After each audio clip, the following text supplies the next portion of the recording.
우리가 이제 조세 정책에 대한 부분이 있는데요. 예. 거기 보시면은 그 1번 문제 있죠.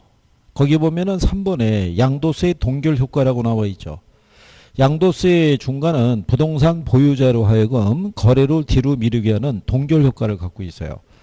그러면 주택을 보유하고 있는 사람은 양도세가 중과세가 되는 시점에서는 주택을 지금 매각을 하게 되면 세금 부담이 너무 큰 거예요. 그러니까 주택 거래를 뒤로 미루겠죠.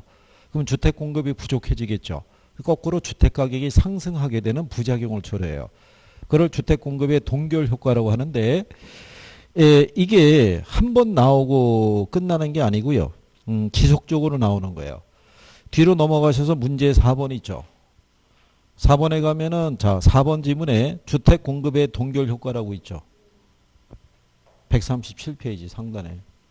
그죠?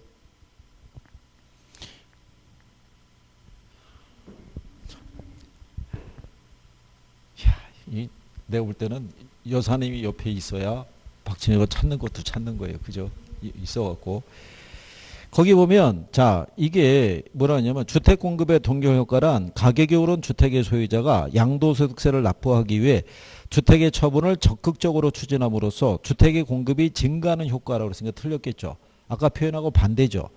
근데 거기 5번 문제 갔더니 3번 지문에 지가 상승에 대한 기대가 퍼져 있는 상황에서 양도소득세가 중과돼서 동결 효과가 발생하면 지가가 하락한다고 해놨죠. 그럼 틀린 거예요. 그러면 지금 한 번만 나오고 끝나는 게 아니죠. 양도세의 동결 효과라는 거는 지속적으로 여러분 시험에 출제를 해주는 거예요. 그러니까 그거는 기억을 해 두셔야 돼요. 그죠? 용어상에서. 그리고 다시 이제 1번 문제로 오셔가지고 우리가 조세의 전가와 귀착이 있죠. 누가 더 세금을 많이 부담하느냐 여부 있죠. 누가 더 세금을 많이 부담해요? 응? 뭐? 우리가 탄소 비대라고 그랬죠. 탄력적일수록 조세 부담이 작고요. 비탄력적일수록 조세 부담이 크다라고 그랬어요. 거기에 1번 문제 4번 지문을 가면 조세 부과는 수요자하고 공급자 모두에게 세금을 부담하게 되죠. 근데 상대적으로 가격 탄력성이 낮은 쪽이 세금을 더 많이 부담하는 거예요. 탄소 비대라고 얘기하는 거예요. 그죠? 그리고 5번에 가면 절세는 합법적으로 세금을 줄이려는 행위고요. 조세 회피하고 탈세는 불법적으로 세금을 줄이려는 행위라고 했으니까 이게 틀린 거예요. 절세하고 조세 회피 있죠. 조세 회피는 불법은 아닌 거예요. 법이 허용하는 범위 내에서 자기가 부담하는 세금의 부담을 줄이고자 하는 행위니까 탈세가 불법이라고 보시면 돼요. 그래서 이게 답으로 유도가 됐던 거고요. 그런데 5번 같은 경우는 이때 한 번만 답으로 유도한 거고요. 3번하고 4번 같은 지문은 계속 재활용을 하는 거예요. 그 논리는 정확하게 인식을 해야 되고요. 그 다음에 2번 문제 가면 부동산 관련 조세 중에서 국세, 보유과세, 누진세 유형에 모두 해당하는 거는 3번의 종부세예요. 이 정보 들어가지고 계속 강조하고 있는 게 보유세예요. 그래서 여기 보유세의 종부세가 나온 다음에요. 뒷페이지 넘어가시면 문제 3번에 부동산 관련 조세에서 가로 안에 들어갈 내용으로 옳은 거 물어봤죠. 근데 보유 단계의 조세 있죠. 기업과 니은. 그래서 국세가 종부세. 그 다음에 지방세가 재산세예요. 그리고 처분 단계에서 부과되는 게 양도소득세예요. 그래서 답이 1번이에요. 그래서 연속적으로 무슨 세에 대해서? 보유세에 대해서 물어본 거예요. 보유세에 대해서. 그래서 이제 그 다음에는 이제 여러분들이 보유세에 대한 부분을 할 때는 헨리 조지의 논리 있죠. 예, 헨리 조지는 토지세 하나만 부과하자고 주장했잖아요. 토지에 부과하는 조세는 자원 배분의 왜곡을 초래한다 안 한다? 안 한다고요. 예? 자, 거기 보시면 4번에 조세에 관한 설명으로 옳은 걸 물어봤죠. 거기 5번 지문에 가면 토지 공급의 가격 탄력성이 0인 경우 있죠. 토지 공급의 가격 탄력성이 0이라는 얘기는 뭐예요?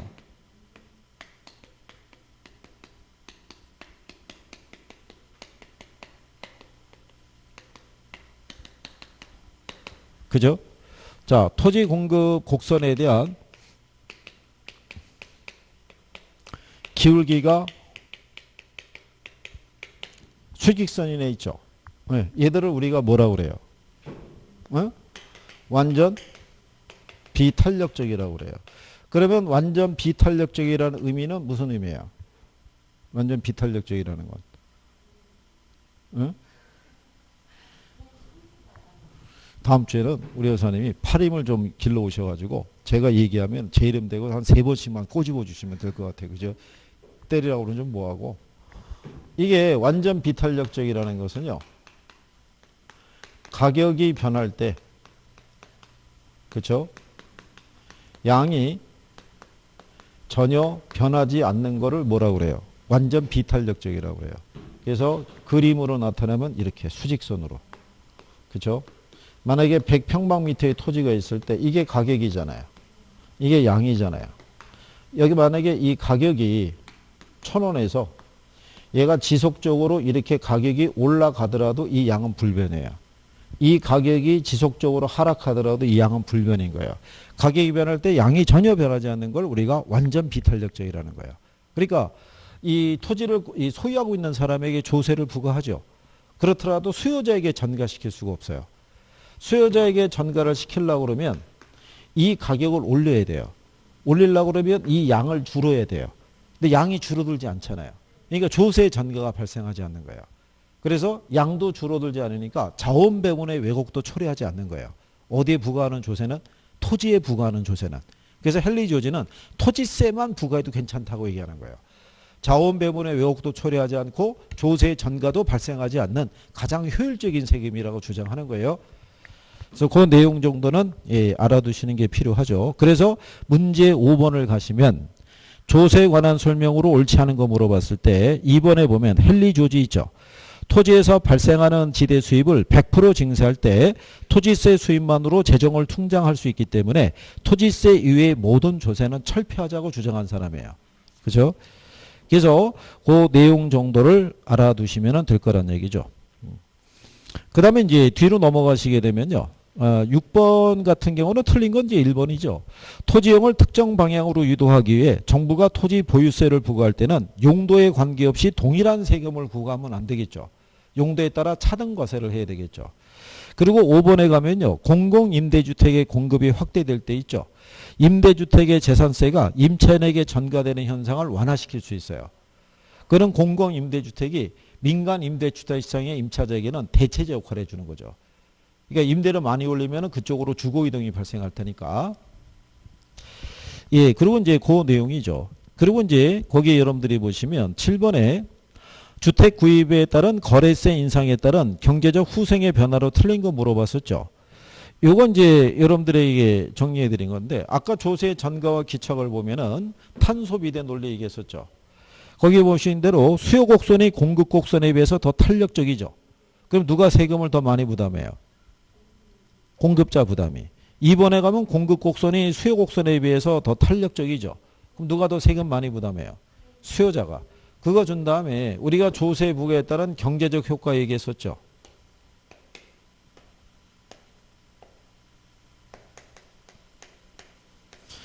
$1,000원이고 균형 거래량이 100일 때요. 정부가 공급자에게 세금을 부과해요.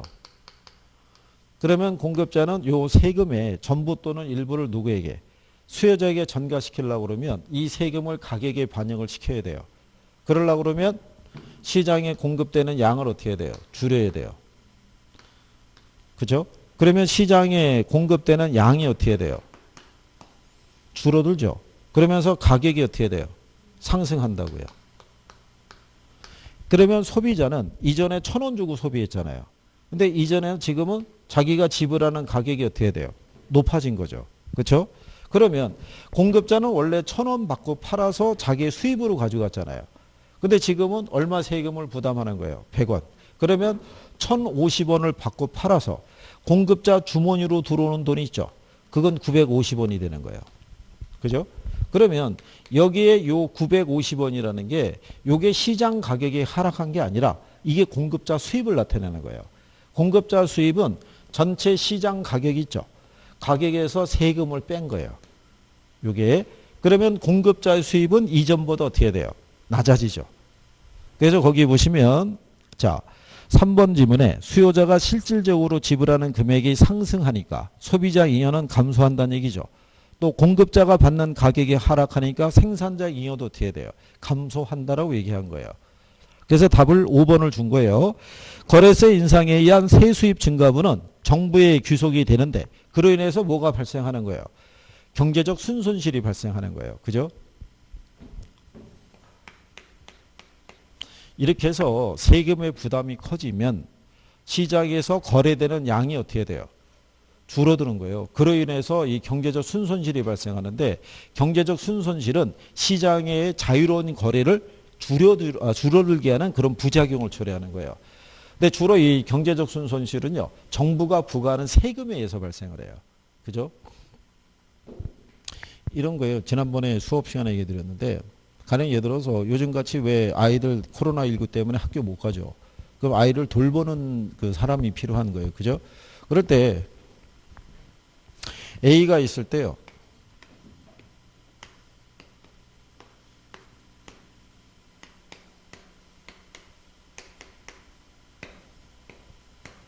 자, 이 아이 돌봄이 아르바이트라는 사람은요. 자기는 한 달에 80만 원만 받아도 그 알바를 할 수 있어요. 근데 100만 원 준대요. 그러면 아이 돌봄이 아르바이트하는 사람은 이만큼의 이윤을 얻고 있다고 생각하겠죠. 또 아이 돌봄이 서비스를 의뢰하고 싶은 학부모 입장에서는 120만 원까지도 줄 의사가 있었어요. 그런데 알바비로 100만 원만 주면 된대요. 그러면 그걸 의뢰하는 사람도 이 크기만큼은 이윤을 얻고 있다고 생각할 거 아니에요. 그러면 자유로운 거래에 의해서 사회적인 총이익은 커지는 거예요. 왜냐하면 이 소비자도 이윤을 얻고 있다고 생각하고 공급하는 사람도 이윤을 얻고 있다고 생각하니까. 그런데 정부가 각각 아르바이트라는 사람과 아르바이트를 의뢰하는 사람에게 각각 30만 원씩의 세금을 부과시키겠대요. 그러면 알바하는 사람의 입장에서는 30만 원의 세금은 부담할 수 없는 거예요. 내가 이거는 정상적인 근로의 대가고 다만 시장에서의 가격이 조금 높게 책정이 돼서 한 20만 원 더 벌고 있는 건데 30만 원 세금을 내라 그러면 정상적인 근로를 통한 이익이 발생하지 않아요. 그러면 돌보미 서비스를 그만하려고 그러겠죠. 그렇잖아요. 그리고 이 사람은 자기 벌어들인 소득의 기준에 했을 때 최대 120까지는 지불할 수 있는데 100만 원에 거래돼 가지고 그나마 싸게 이용하고 있다 생각하고 있는데 이 서비스를 사용하면 30만 원 세금 내야 된다는 거예요. 그러면 이 사람의 입장에서도 이윤이 없어지죠. 그러면 시장에서는 결국은 아이 돌보미 서비스가 제공이 돼야 안 돼요. 안 되는 거예요. 그럼 그로 인해서 경제적 후생이 줄어드는 거 아니에요. 거래량이 줄어드니까. 그렇잖아요. 그래서 경제적 순손실이라는 게 발생하지 않는다 그러면 틀리다고요. 근데 이 경제적 순손실의 크기는 공급이 탄력적일 때 커진다, 비탄력적일 때 커진다. 둘 중에 하나예요. 그 비를 빼고 이게 뭐 탄력적일 때 커지는 거예요. 탄력적일 때. 거기까지 시험에 나온 거예요. 지금 이 얘기를 어디서 한번 했냐면요. 경제에서 한번 했었어요. 기억은 안 나겠지만. 자, 그 다음에 이제 투자론을 가시는 거예요. 예, 요 투자 이론은 용어의 정의를 잘 해주시면은 이론으로 나온 거는 웬만하면 맞출 수 있어요. 여기서. 자, 먼저 1번에 보시면 부동산 투자에 관한 설명으로 틀린 것을 물어봤어요. 그죠? 자, 여기서 이제 여러분들에게 자주 나오는 것 중에 하나가 뭐냐면 3번이에요. 부동산 투자자는 저당권과 전세 제도를 통해서 레버리지를 활용할 수 있다 이런 얘기죠. 그죠? 자, 여러분들이 우리가 레버리지 효과 배우셨죠? 이걸 우리가 지렛대 효과라고 그래요. 또는 얘를 부채 조달 효과하는 거죠. 여기서 이 지렛대 효과라는 게 뭐라고 그랬어요?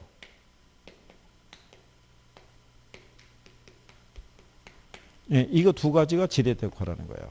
그러니까 전세를 안고 들어가나 융자를 안고 들어가는 경우 있죠. 예, 그게 다 지렛대 효과를 기대하기 위해서 들어가는 거다. 그래서 우리가 갭 투자 얘기하기도 그랬던 거예요. 그죠? 그거 알아두시면 되겠고요. 틀린 거는 5번이에요.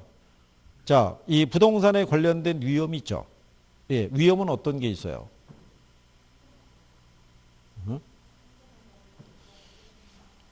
하긴 뭐 공부한 지 얼마 안 됐으니까 어쨌든 뭐라도 나온다는 게 또 기특하다고 봐야겠지. 예.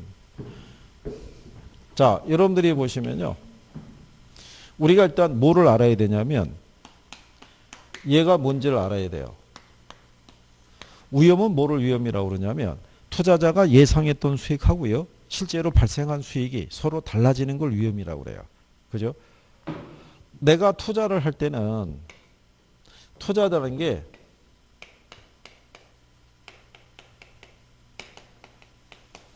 미래 수익하고요. 현재 지출을 교환하는 거를 우리가 투자라고 그래요. 근데 현재는 확실하잖아요. 근데 미래는 어때요? 불확실하잖아요. 그러니까 투자자는 투자를 할 때 뭐를 감수하고 들어가냐면 위험을 감수하고 들어가는 거예요. 그러니까 투자자가 투자를 결정할 때는 위험 자체를 전혀 부담하지 않겠다는 게 아니라 위험을 감안한 의사결정을 하겠다는 거예요. 그죠?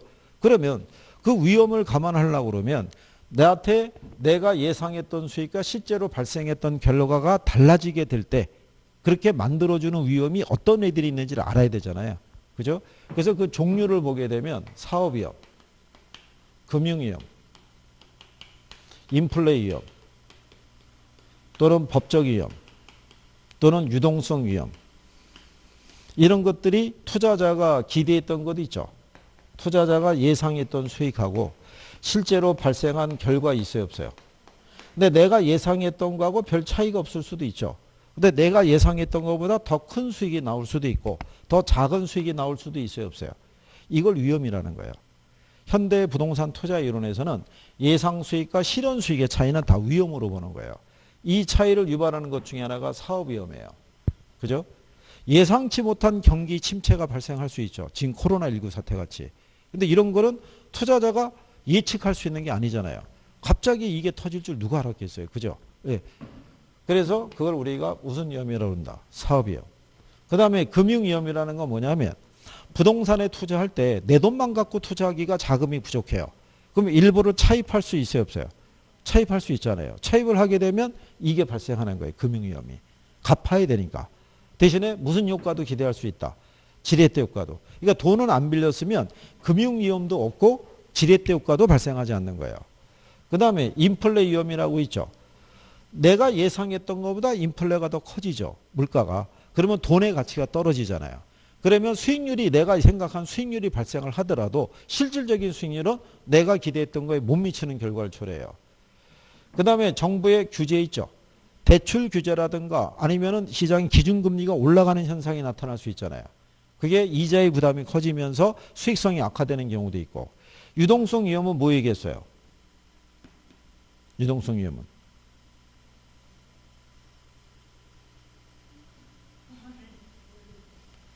자, 우리가 이런 거예요. 주식이 있고 부동산이 있죠. 그죠? 어느 게 현금하는 게 빨라요. 자, 근데 만약에 5억짜리 부동산 있죠. 이거 100만 원에 내다 팔면 바로 빨리 팔리겠죠. 이게 유동성 위험이에요. 부동산은 고가의 실물 자산이기 때문에 내가 원하는 시기에 현금하려고 그러면 많은 재산상의 가치 손실을 감수해야 돼요. 그게 유동성 위험이라는 거예요. 보유 자산을 현금화하는 과정에서. 그러면 부동산은 내가 보유한 부동산을 현금화하는 게 쉽다 어렵다? 어려운 거예요. 일반 상품보다. 그래서 1번에서는 5번이 틀린 거예요. 5번을 보시면 부동산은 주식 등 금융상품에 대해서 단기간에 현금화할 수 있는 가능성이 높다라고 그랬죠. 그래서 이게 틀린 거예요. 이해하시겠어요? 그 다음에 2번에 가면 투자 재원의 일부인 부채가 증가함에 따라 원금과 이자에 대한 채무 불행의 가능성이 높아지고요. 금리 상승기에 추가적인 비용 부담이 발생할 때 이걸 무슨 위험이냐고 물어본 거예요. 이게 금융 위험이에요. 그러니까 금융 위험이라는 건 돈을 차입하지 않으면 발생하지 않는 거예요. 그렇잖아요. 근데 차입을 하면 이걸 감수해야 돼요. 그죠? 그 다음에 뒤로 넘어가면은 부동산 투자의 위험에 관한 설명으로 물어봤어요. 그죠? 예. 여기 보시면, 예, 2번에 보면 부채의 비율이 크면 지분 수익률이 커질 수도 있지만 마찬가지로 부담에 대한 위험도 커진다라고 해놨죠. 그게 금융위험 얘기하는 거예요. 그 다음에 5번에 가면 유동성 위험 나오죠. 대상 부동산을 현금화하는 과정에서 발생하는 시장 가치의 손실 가능성이라고 줬잖아요. 근데 1번에 보면 장래 인플레이션이 예상이 될 때 있죠. 대출자는 변동이자율과 고정이자율 중에서 뭘로 대출하는 걸 선호하겠어요? 변동으로. 그래야지 이자율 변동에 따른 리스크를 누구에게? 차입자에게. 인플레 위험을 또 차입자에게 전가할 수 있죠. 그런데 그 밑에 4번을 가면요. 부동산 투자의 위험에 관한 설명으로 옳은 거 모두 고르라고 그랬죠. 자, 경기 침체로 인해서 부동산 수익성이 악화되면서 야기되는 위험을 우리가 사업 위험이라고 그래요. 그러면 기억은 다 들어가야 되죠. 그러면 1번하고 4번밖에 없어요. 그런데 2번 니은을 봤더니 차입자에게 고정금리 대출을 실행하면 대출자의 인플레이션 위험이 낮아진다고 그랬죠. 높아지죠. 그럼 니은이 들어가면 틀리죠. 그럼 답이 1번이죠. 그렇죠? 네. 그 다음에 효율적 프론트에서는 추가적인 위험을 감수하지 않으면 수익률을 증가시킬 수 없다라고 해놨죠. 자, 효율적 전선의 기울기는 어떤 기울기를 가져요? 효율적 전선의 기울기. 응?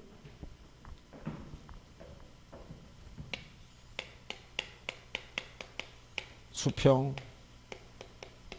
수직, 우하향, 우상향, 뭐 변화가 없다.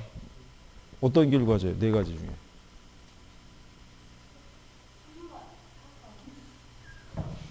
사 번이 답이에요. 우상향. 아니 이거 기억 안 나나요? 이거? 여기 수익률이고 여기가 위험이에요. 응? 자, 여기 만약에 표준 편차가 2%예요. 그죠? 요 위험하에서는 여기가 최대의 수익률을 올릴 수 있어요. 2점 이상에서는 그 이상의 수익을 올릴 수 없어요. 그렇잖아요. 그럼 더 큰 수익을 올리려면 어떻게 해야 돼요? 그렇죠. 더 큰 위험을 감수해야 되는 거예요. 그래서 얘가 기울기가 우상향하는 거예요. 응? 이거 뒤에 가면 또 나와요. 그렇죠? 그 다음에 포트폴리오의 위험을 보면 체계적 위험이 있고 비체계적 위험이 있죠. 제거할 수 있는 위험은 비체계적 위험을 제거할 수 있는 거예요. 체계적 위험은 제거할 수 있다 없다. 제거할 수 없죠. 그렇죠? 네. 리을이 그거 나와 있으니까. 그 다음에 5번에 가면은 재무 레버리지 효과 나와 있죠. 예. 자, 레버리지 효과를 우리가 측정할 때 지난번에 얘기했었어요. 정의 레버리지 효과 있죠. 이거는 종합 수익률이 저당 수익률보다 높으면 정의 레버리지가 나와요. 계산을 하든 안 하든 간에. 그렇죠? 예. 그래서 이제 여기서 보시면 5번에 보면 정의 레버리지 효과를 예상하고 투자했죠. 근데 부채 비율이 커질수록 경기 변동이나 금리 변동에 따른 위험이 감소한다면 틀리죠. 그렇죠. 부채 빌려 쓴 돈이 많잖아요.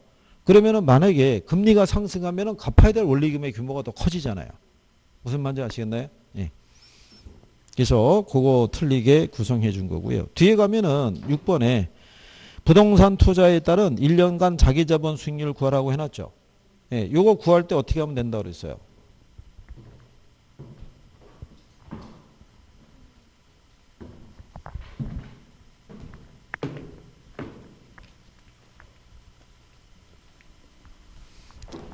이게 구할 때 보면요.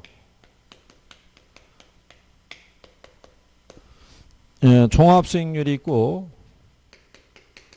얘를 총자본 수익률이라고 그랬을 때요.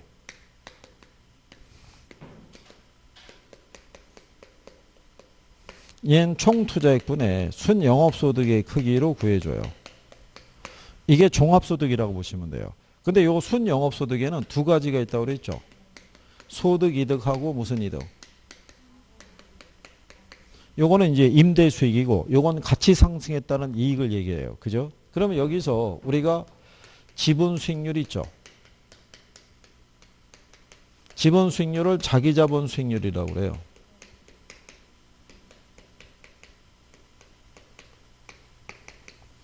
이거는 지분 투자액 있죠. 지분 투자액분의 지분 수익의 크기를 구하는데요. 이 지분 수익은 순영업소득에서 이게 저당 수익이라고 그래요. 저당 수익이 뭐냐면 이자예요. 이거 빼면은 지분 수익이 나와요. 그죠?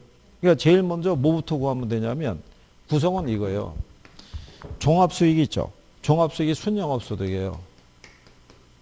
순영업소득에서 저당 수익이 있죠. 저당 수익이 뭐냐면 이자라고요. 얘를 빼주면 이게 지분 수익이에요. 그러면 여기에다가 지분 투자액 있죠. 예, 이거 대입하면은 바로 지분 수익률 구하는 거예요. 그러면 거기 6번 있죠. 6번에 가면 일단 순영업소득을 구해보세요. 얼마요? 순영업소득. 2천이잖아요. 근데 1년간 가격 상승률이 있어요, 없어요? 없잖아요. 그러면 순영업소득 2천이죠. 여기서 저당 수익 이자 빼주면 되죠. 얼마 빌렸어요? 2억 빌렸잖아요. 이자율 몇 프로로? 2억에 6%면 2천에서 1200 빼면 800 나오잖아요. 내가 투자한 돈이 얼마야? 1억에 800이면요. 몇 프로? 8%. 걔가 답이에요. 그렇죠? 네. 거의 이거 계산기 쓸 게 없잖아요. 암산 수준으로 준 거죠. 그렇지 않겠어요? 자, 그 다음에 그 밑에 가면은 7번 문제 있죠. 두 가지 조건이 있어요. 하나는 돈을 빌려서 투자하는 경우와 빌려 쓰지 않은 경우 있죠. 예, 그때 자기 자본 수익률을 물어봤어요. 그죠? 기업은 타인 자본을 활용하지 않는 경우죠. 거기 보면 기간 초에 부동산 가격이 얼마예요? 순영업소득이 얼마예요? 3천만 원이죠. 근데 1년간 가격 상승률이 몇 프로예요? 2%. 그러면 10억에 2%니까 2천이겠죠. 두 개 합하면 얼마예요? 그러면 총 종합수익률 있죠. 종합수익률이 10억에 5천이니까 5%예요. 그렇죠? 그러면 자기 자본 수익률 몇 프로겠어요?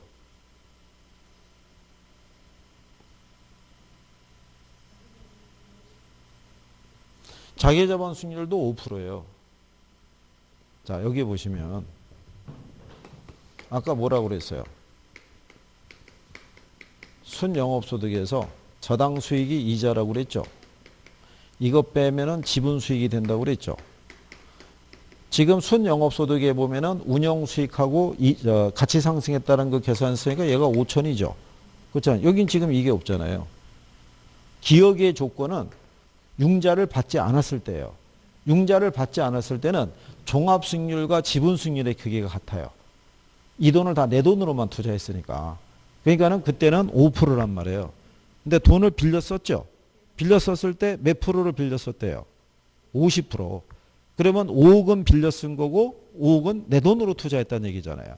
그때 이제 자기 자본 수익률이 어떻게 되냐를 물어보는 거죠. 그러면 이제 똑같이 이렇게 계산하면 되죠. 순영업소득이 얼마였어요? 5천. 그러면 이번에 돈을 빌렸으면은 저당 수익을 빼줘야 되죠. 5억을 빌린 거죠. 이자율 몇 프로로? 이자율. 이자율 몇 프로예요? 4%잖아요. 5억에 4%면 5천에서 2천 빼면 내가 투자한 돈이 얼마야? 5억이잖아요. 5억에 3천이면 몇 프로?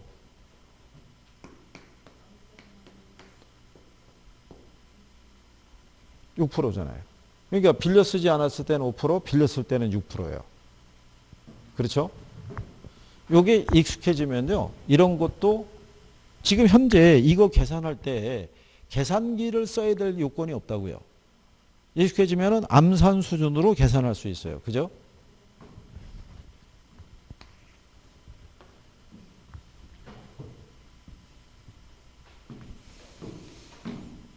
자, 그 다음에 그 8번에 보시면 부동산 투자의 위험과 수익에 관한 설명을 물어봤죠. 근데 여러분들이 그 뒤에 보시면 문제 9번 있죠. 9번은 제목이 수익과 수익률에 대한 내용이고요. 10번은 수익과 위험에 대한 거, 11번은 위험과 수익에 대한 거 이렇게 나오죠. 여러분 시험에 가장 많이 나오는 제목이 위험과 수익의 관계를 물어보는 거예요. 그죠?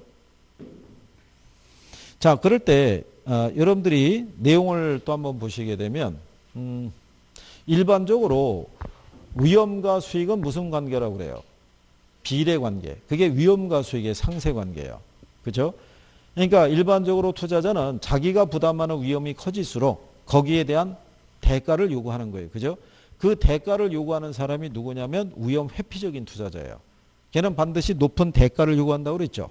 그래서 거기 1번 지문에 보시면 동일한 위험 증가에 대해서 위험 회피형 투자자는 위험 추구형 투자자보다 더 높은 수익률을 요구한다라고 해놨어요. 그죠? 그래서 이거 기울기 기억하시나요?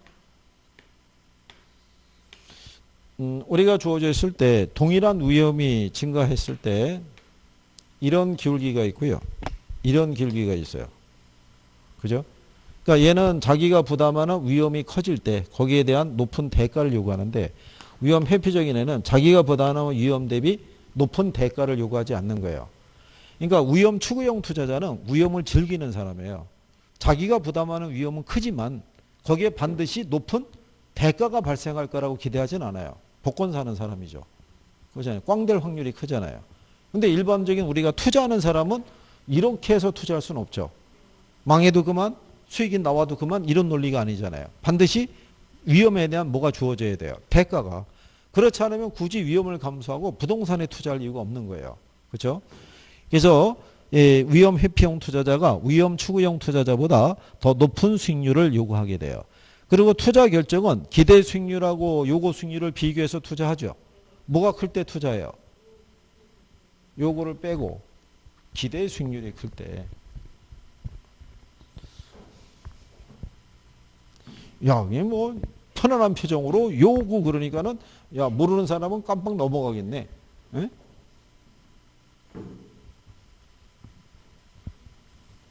자, 한번 이렇게 자 생각해 보자고요. 여기 부동산이 있는데 10억을 투자하면 1억의 수익을 기대할 수 있대요. 그러면 10억 대비 1억이면 이 투자로부터 기대할 수 있는 수익률이 몇 프로라는 거예요? 10%예요. 그런데 A라는 사람은 현재 5억이라는 자산을 가지고 있어요. 5억이라는 자산을 가지고 3억은 다른 곳에 투자해가지고 5%의 수익이 나오고 있고요. 나머지 2억은 은행에다가 돈을 예금을 불입했어요. 그래서 역시 5%에 대한 이자 수익이 나와요. 그렇잖아요? 그럼 3억에 5%면 얼마예요? 1,500만 원 나오겠죠? 2억에 5%면 1,000만 원 나오는 거예요. 그죠? 그러면 이 사람은 현재 5억이라는 자산을 운영해가지고 3,500만 원의 뭐를 발생하고 있는 거예요? 수익을 발생하고 있는 거예요. 그죠? 그러면 이 사람은 현재 5억을 기준으로 한 7% 정도의 수익률을 내고 있어요. 5, 7에 35니까. 근데 누가 권유하는 거예요. 여기다 투자하지 않겠냐고. 그렇잖아요? 그러면 이 사람의 입장에서는 현재 내가 여기다 투자하려고 그러면 여기서 올릴 수 있는 이 수익을 포기해야 돼요. 그렇잖아요? 거기에다가 이 사람은 추가적으로 위험을 감수해야 돼요. 왜? 10억이 필요한데 5억밖에 없잖아요. 그럼 5억을 융자를 또 받아야 돼요. 그죠? 5억에 대한 융자가 얼마냐면 8%래요. 그럼 이 사람은 4천이 있죠. 4천만 원의 이자를 또 추가로 부담을 해야 돼요. 그러면 이 사람의 입장에서는 5억하고 5억 합쳐서 얼마 투자하면 10억을 투자하면 3,500, 4,000 합하면 얼마예요? 7,500이죠. 그러면 최소한 이 부동산에 투자하면 7.5%의 수익률은 남아야 돼요. 여기서. 그런데 이 사업에서는 이거 이상의 수익을 기대할 수 있어요. 내가 감수하는 위험의 이상. 그럼 나는 위험을 감수하고 뭐 하는 거예요? 투자할 수 있는 거예요. 그러면 기대 수익률하고 요구 수익률을 비교할 때는 뭐가 커야 돼요? 기대 수익률이 커야 되는 거예요. 무슨 말인지 알겠어요? 어? 뭐. 아니 그러니까 이런 거라고. 만약에 여기서 10% 나오니까 내가 투자할 수 있는 건데 내가 원하는 건 7.5%인데 7%의 수익밖에는 기대할 수 없으면 난 여기다 투자할 수 없는 거예요. 무슨 말인지 알겠어요? 그 이상의 수익을 내가 얻을 수가 없잖아요. 굳이 위험을 감수하고 투자할 일이 없잖아요. 그거는 항상 기본적으로 알아야 돼요. 기대 수익률하고 요구 수익률을 비교할 때는 뭐가 컸을 때? 예, 기대 수익률이 컸을 때. 예, 그리고 이제 거기 보면 3번에 어떤 부동산에 대한 투자자의 요구 수익률이 뭐보다 커요? 그러니까 이런 경우죠. 얘가 얘보다 크잖아요. 그러면 투자가 채택이 되고요. 얘가 얘보다 작죠. 그러면 투자가 기각이 돼요. 그러면은 이 부동산에 대한 기대 수익률이 어떻게 되냐면 점점 커지면서 균형으로 돌아가요. 근데 여기 보면은 기대 수익률이 얘보다 커지죠. 예, 그럴 때는 반대로 이 기대 수익률이 작아지면서 다시 균형 상태로 가요. 그죠? 이거를 지난번에 한번 설명했는데 기억하시나요? 이거 알아야 되는 거예요. 네? 이거 나중에 잘 모르겠으면 박자 자수해야 돼. 자수해서 물어봐서 일단 여사님한테 물어보라고 아신다 그랬으니까 물어봐서 설명을 들어서 납득이 되면 넘어가는 거야. 안 되면 그러면 들고 와서 물어봐야 되는 거야. 어? 이거 절대로 둘이서 합의 보면 안 돼요. 둘이 서로 잘 모르겠는데 서로 얼굴 쓱 쳐다본 다음에 이런 거 시험에 안 나오겠지? 이러면서 서로 합의 보면 안 되는 거예요. 자, 그래서 이제 그런 내용이고요. 그 다음에 이제 뒤로 넘어가시면 문제 9번 있죠. 그렇죠? 예, 거기 보면 3번에 이렇게 또 나오죠. 기대 수익률이 요구 수익률보다 작으면 투자안이 채택이 된다. 그래요, 안 그래요? 틀리겠죠? 근데 그 밑에 문제 10번 있죠. 10번에 갔더니 1번에 기대 수익률이 요구 수익률보다 클 때 투자안이 채택이 된다 이렇게 주잖아요. 그러니까 얘 끊임없이 이 표현이 계속 들어오죠. 그러니까 기대 수익률과 요구 수익률의 관계는 알아야 되는 거예요. 이해하시겠죠? 그리고 9번에 1번 지문을 가면 요구 수익률은 해당 부동산에 투자해서 획득할 수 있는 최대한의 수익률이 아니라 최소한의 수익률이에요. 최소한 요건 충족이 돼야 되는 거예요. 그래야지 내가 위험을 감수하고 들어가는 거예요. 여기서 아까 얘기한 거 투자자는 최소한 7.5%의 수익률을 요구하는 거예요. 최소한 이건 나와야 되는 거예요. 이거 이상의 수익을 기대할 수 있으면 위험을 감수하고 들어가는 거고, 이거 내가 최소한 요구하는 수익률에 못 미치면은 위험을 감수하고 투자할 리가 없다는 얘기예요. 자, 그런 내용이죠. 그 다음에 4번에 보면 순영업소득의 산정 과정에서 해당 부동산의 재산세는 차감하나 영업소득세는 차감하지 않는다고 그랬죠. 자, 우리가 경비를 계산할 때 세금 반영하죠. 예, 재산세는 들어가는 거예요. 보유세니까. 그건 경비를 인정해줘요. 재산세 부담을 내가 왜 안겠어요? 임대 사업을 운영하기 위해서 내가 임대 부동산에 투자한 거 아니에요. 그래서 임대 영업을 할 때만큼은 보유세의 부담이 계속 발생하는 거예요. 임대 사업을 하기 때문에. 그래서 이거는 경비를 인정해 주는 거예요. 그래서 이런 식으로 여러 개의 요건을 묶어서 주기도 해요. 그렇죠? 그리고 요즘은 패턴이 뭐냐면 10번 있잖아요. 10번에 가게 되면, 자, 여러분 아까 체계적 위험하고 비체계적 위험이 했었죠. 예, 이런 게 포트폴리오 이론이라는 제목을 달지 않고서도 들어오는 거예요. 무슨 말이에요? 지문으로. 비체계적 위험은 포트폴리오 구성을 통해서 제거할 수 있어요, 없어요?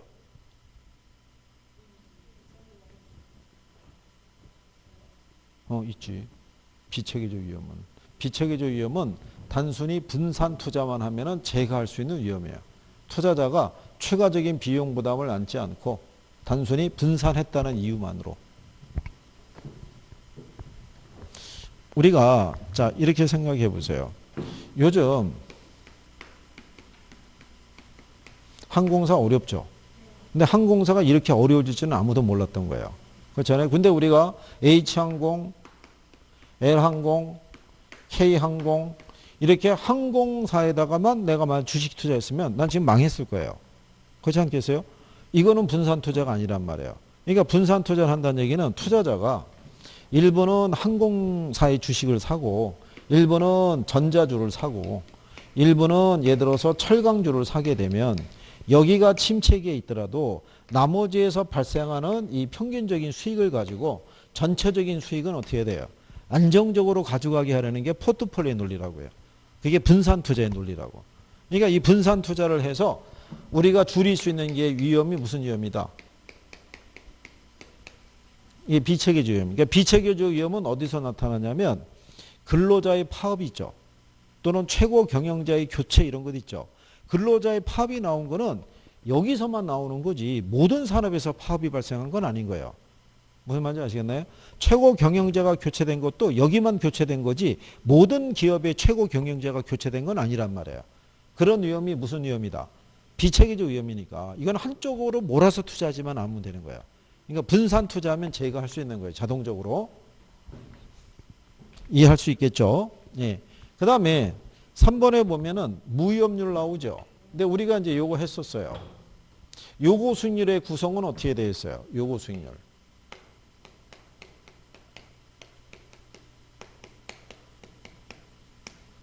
얘는 무위험률 플러스 뭐? 위험 할증률로 되어 있어요. 여기 있는 요 무위험률이 있죠. 이게 국공채 이자율 얘기예요. 국채이자율. 이게 투자자의 입장에서 보면 하나의 기회비용이에요. 만약에 국채이자를 2%를 줬죠. 그럼 내가 부동산에 투자하지 않고 국채에 투자하게 되면 나는 2%의 수익은 얻을 수 있는 거예요. 근데 나는 이거를 포기하고 투자 들어가는 거예요. 그럼 내가 포기한 기회비용에 대한 대가로 얘는 계산해야 돼요. 그 다음에 나는 은행에다가 국채를 매입하는 게 아니라 부동산에 투자하게 되면 내가 감수하는 위험이 있어요, 없어요? 사업 위험, 금융 위험 이런 위험이 있잖아요.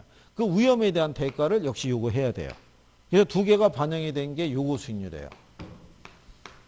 그런데 시장에서 국채 이자율이 하락할 수 있어요, 없어요? 있죠. 얘가 만약에 1.5% 떨어지면 내가 요구하는 최소한의 수익률이 떨어진 거잖아요. 그럼 무이업률이 하락하면 얘도 줄어드는 거예요. 얘도 몇 프로로? 3.5%로 줄어드는 거라고요. 근데 얘가 상승할 수도 있어요, 없어요? 상승할 수도 있죠. 얘가 상승하면은 얘도 높아지는 거예요. 이거를 이제 두 번 준 거예요. 그래서 거기 10번에 3번에 보면 무이업률의 하락은 투자자의 요구 수익률을 상승시키는 요인이다. 그러니까 틀린 거죠. 무슨 말인지 하시겠나요? 네. 그래서 그런 내용까지 해보신 거예요. 잠깐 쉬었다가 11번의 요건에서부터 또 이어서 해보시자고요. 이거 지금 이렇게 할 때 용어 정리를 좀 하셔야 돼요. 이거 지금 시간 길게 가면서 해주고 있잖아요. 이거 제가 이거 진도 빨리 나가려고 그러면 홀수 선택해서 쭉 가면 돼요. 다 풀지 않고. 아니면 짝수로 선택해서 하든가. 그죠? 그러면 뭐 금방 끝날 수 있죠.